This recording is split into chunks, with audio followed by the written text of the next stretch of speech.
সোমরিরি এসে পৌঁছে গেছি। পিছনে সোমরিরি লেক।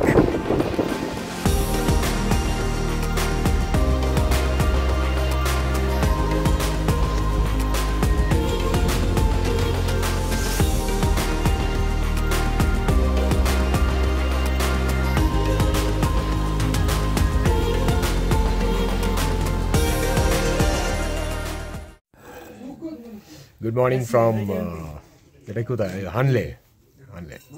কালকে রাত্রিবেলা এত মানে মুনলাইট ছিল যে সেরকম স্টার পাওয়া যায়নি। আমি কিছু ছবি তুলেছি। তো এখন আমরা চা খাচ্ছি। সুপর্ণা এখনই জ্যাকেট ফ্যাকেট একদম প্যাকড।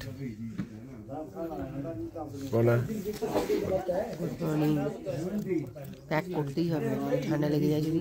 হ্যাঁ সেটাই, এখনো ঘোরা বাকি আছে। আর আমার ঠান্ডা লাগে, ওই জন্য আমাকে প্রিপারেশন নিতেই হবে। আমরা আজকে বেরিয়ে যাবো এখান থেকে, হানলে থেকে বেরিয়ে আমরা যাব হচ্ছে সোমরিরি। আমাদের আরেকটা লেক দেখার আছে, সেটা অ্যাজ ইউজুয়াল ওয়েদার খুব ভালো, খুব সুন্দর রোদ উঠেছে, সেরকম পুরো ক্লিন একটা ভ্যালি। নমস্কার সকলকে, আরও একবার ধন্যবাদ জানিয়ে আজকের গল্প শুরু করছি। সকালের মিঠে রোদে হানলেকে আরও একবার ভালো করে দেখছিলাম। দৈনন্দিন জীবন শুরু হচ্ছে বাসিন্দাদের। আশেপাশটা যেন নতুন করে শুরু হচ্ছে একটা নতুন দিনের সাথে। আমরা আর কিছুক্ষণের মধ্যেই হানলে ছেড়ে বেরিয়ে পড়ব আমাদের পরের গন্তব্য সোমরিরি লেকের দিকে।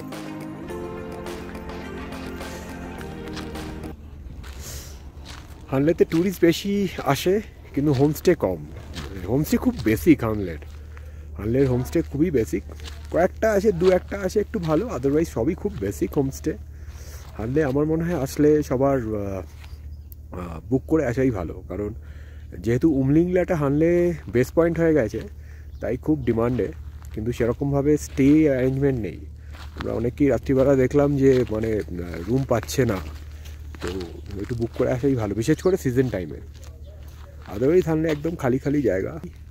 ওই উপরে অবজারভেটরি আর তো ভ্যালি, আর এই সামনের দিকে হচ্ছে গ্রামটা ছড়িয়ে ছিটিয়ে আছে। ব্রেকফাস্ট করে আমরা হোমস্টে থেকে চেক আউট করে জার্নি স্টার্ট করলাম। আগের দিনগুলোর মতোই আজও আকাশ খুব পরিষ্কার।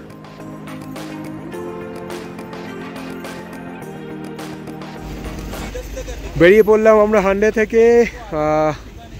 আমাদের গন্তব্য সোমরিরি রাস্তায়। উপরে হানলে মনেস্ট্রি, ওই টু উমলিংলা। আমরা উমলিংলা যাচ্ছি না, যাবো এখন সোমরিরি। রাস্তাটা শুনেছি ভালো। আমরা ড্রাইভার দাদা বললো যে অ্যারাউন্ড 2-2:30টার মধ্যে আমরা পৌঁছে যাব। তো দেখা যাক কতদূর কী হয়। Very good morning, bright sunny morning. আমরা এখন বেরিয়ে পড়েছি সোমরিরির উদ্দেশ্যে। আর মাঝখানে ওই যে আই লাভ হানলে সামনে প্রচুর বাইকার্সরা পোস্ট করছে ছবি তোলার জন্য। আমরা লাইনে আছি, ওদের শেষ হয়ে গেলে আমরা যাবো ফটো তুলবো। ঠিক আছে। Good morning sir. Good morning. आज हम लोग सोमरिरी। हाँ। अभी हानले चौक पे बैठा है। हाँ, अच्छा ये हानले चौक है। Okay last starting point. या अच्छा, ये रास्ता क्या उमलिंगला जाता है? ये उमलिंगला के लिए ये एक नेबुला है। हाँ, दूसरा वहाँ से आगे जो पास का मुझे याद नहीं, वहाँ से थोड़ा शॉर्ट पड़ता है। अच्छा, यहाँ से थोड़ा लॉन्ग पड़ता है, थोड़ा। हाँ हो गया। আবারও সেই চাংথাং প্ল্যাটুর মাঝখান দিয়ে রাস্তা ধরে এগোতে লাগলো আমাদের গাড়ি। আশেপাশের পাহাড়গুলো সব আলাদা আলাদা রঙে সেজে আছে। নিজের চোখে না দেখলে যা অনুভব করা একটু কঠিন। এই রাস্তা আমরা সত্যি কোনোদিনও ভুলব না। এরকম ভাস্ট ল্যান্ডস্কেপের মাঝখান থেকে গাড়ি যাচ্ছে জনমানবহীন একটা শীতল মরুভূমির মধ্যে দিয়ে। আসলে আমাদের মতন শহুরে লোকেদের কাছে এমন রাস্তার কথা ভাবাটাও একটা বিলাসিতা।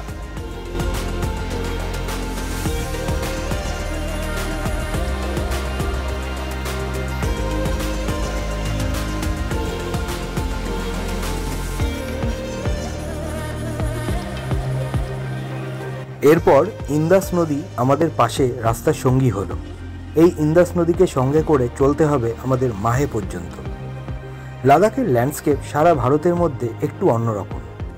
লাদাখ হিমালয় আর কারাকোরামের মাঝখানের রেন শ্যাডো এরিয়াতে পড়ার দরুন এখানে বৃষ্টি খুব কম হয়, তাই গাছপালা নেই বললেই চলে। কিন্তু তাই বলে প্রাকৃতিক সৌন্দর্যের কোনো ঘাটতি নেই, উল্টে একটা ইউনিক ফিল পাওয়া যায় এখানে।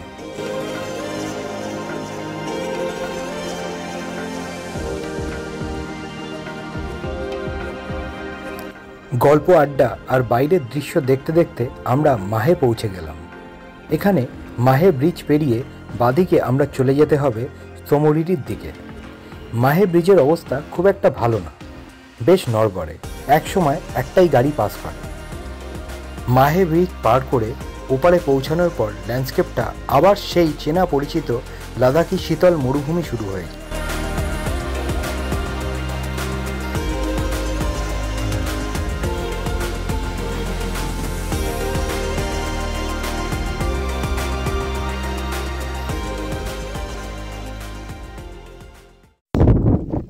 Good afternoon. আমরা এখন সুমদোতে সোমরিরি আর হানলের মাঝামাঝি এসে গেছি। পিছনে একটা সুন্দর ল্যান্ডস্কেপের সামনে মাঝখানে দাঁড়িয়েছি। লাঞ্চ করা যেতে পারে, এখন আমরা ডিসাইড করিনি লাঞ্চ করবো কি না। তো সুমদো থেকে শুনেছি আর বেশি দূর নয় সোমরিরি। সোমরিরি আশা করছি 2-2:30টার মধ্যে পৌঁছে যাব। এই রাস্তা চলে গেছে, ওইদিকে যাব আমরা।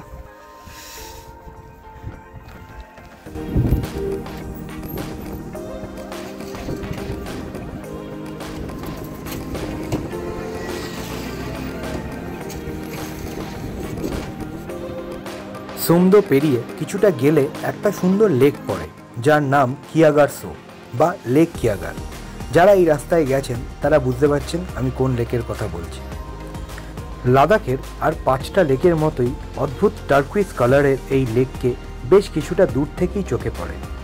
আর এত সুন্দর রঙের একটা ওয়াটার বডি দূর থেকে চোখে না পড়েই বা পারে কী করে। হয়তো প্যাংগং বা সোমরিরির মতো এত নাম কামায়নি, কিন্তু সৌন্দর্যের দিক থেকে কিয়াগারও কম কিছু নয়। এর পাশ থেকে বেশ কিছুটা রাস্তা যায় সোমরিরির দিকে।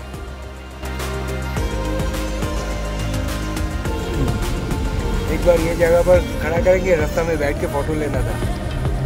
जो जगह है এই রাস্তায় আসলে আপনার প্রত্যেকটা জায়গাতেই দাঁড়াতে ইচ্ছা করবে, ফটো তুলতে ইচ্ছা করবে। কিন্তু রোড ট্রিপে বেরোলে সময়ের একটা বাধা সকলেরই থাকে, তাই চলতে চলতেই অনেক সিনারি উপভোগ করে নিতে হয়।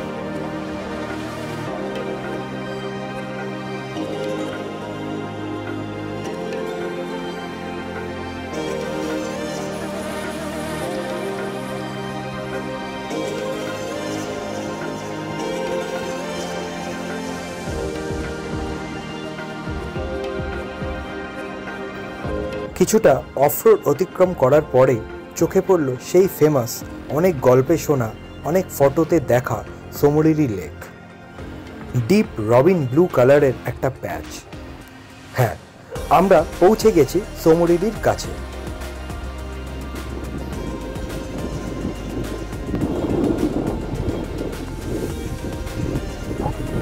আমরা সোমরিরি এসে পৌঁছে গেছি। আমার পিছনে সোমরিরি লেক, অসাধারণ সুন্দর, অ্যাজ ইউজুয়াল সেই সবুজ নীল রং, বিশাল বড় লেক, দারুণ লাগলো। এখন দুপুর 1টা বাজে, আমরা সোমরিরির সামনে হোমস্টে নেব, বেরিয়ে যাবো হোমস্টের দিকে। প্যাংগং লেকের মতো সোমরিরির পার বরাবর থাকার জায়গা নেই। সোমরিরির পাশে কার্জক বলে একটি গ্রাম আছে, যেটা আবার চাংথাং প্ল্যাটুর সবথেকে বেশি উচ্চতায় অবস্থিত গ্রাম। এই কার্জকেই যাবতীয় থাকার হোমস্টে, হোটেল সব আছে। আমরাও চলেছি কার্জকে থাকার জায়গা খুঁজতে, সোমরিরি লেকের পার ধরে ধরে। একটা কথা বলে রাখি, এই ভিডিও কোনো রকম কালার গ্রেডিং বা এডিট করা নেই, একদম র ভিডিও, তাই কালারটা একদমই ন্যাচারাল। এরকম নীল কালারের লেক আমি অন্তত আগে কখনো দেখিনি।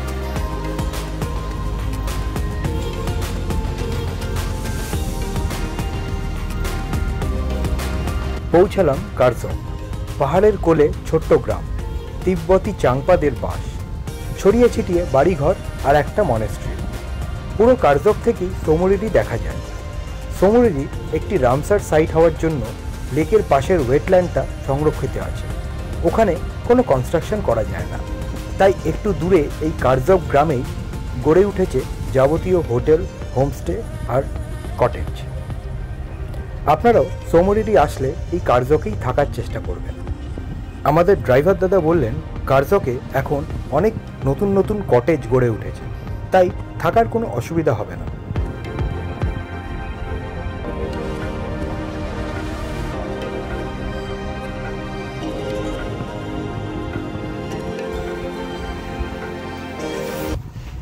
সোমরিরির করজক ভিলেজের হোমস্টেতে আমরা পৌঁছে গেছি। হোমস্টে না, বেসিক্যালি এটা কটেজ।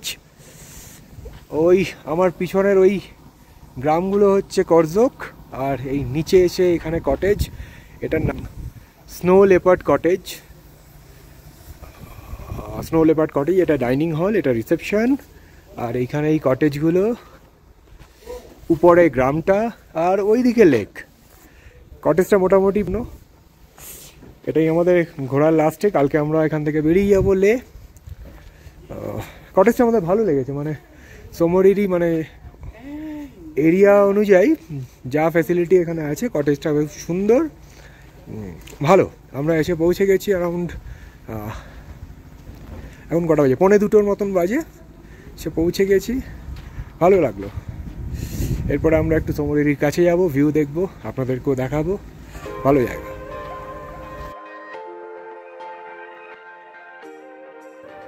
কটেজে পৌঁছে একটু কফি খেয়ে ঠিক করলাম বিকেলের দিকে সোমরিরি লেকের ভিউ পয়েন্ট আর তার সাথে কার্যক গ্রাম আর মনেস্ট্রিটা দেখে আসব। ইতিমধ্যেই আমাদের সাথে বন্ধুত্ব হয়ে গেছিল এই ছোট্ট পেমার। কটেজ চালায় যেই চাংপা দম্পতি, তাদের ছোট্ট কন্যা। ওর সাথে নাকি সব ট্যুরিস্টেরই বন্ধুত্ব হয়ে যায়, ঠিক যেমন আমাদের সাথে হয়ে গেছিল। আশা করি সোমরিরি লেক পৌঁছানোর গল্প আপনাদের ভালো লাগবে। পরের পর্বে আমরা কার্যক গ্রাম আর সোমরিরির আশেপাশে ঘুরে দেখাবো। তারপরে আমরা লে ফিরে যাব। সেই গল্প থাকলো পরের পর্বের জন্য। আজকের মতন আসছি। ধন্যবাদ, সবাই ভালো থাকবেন।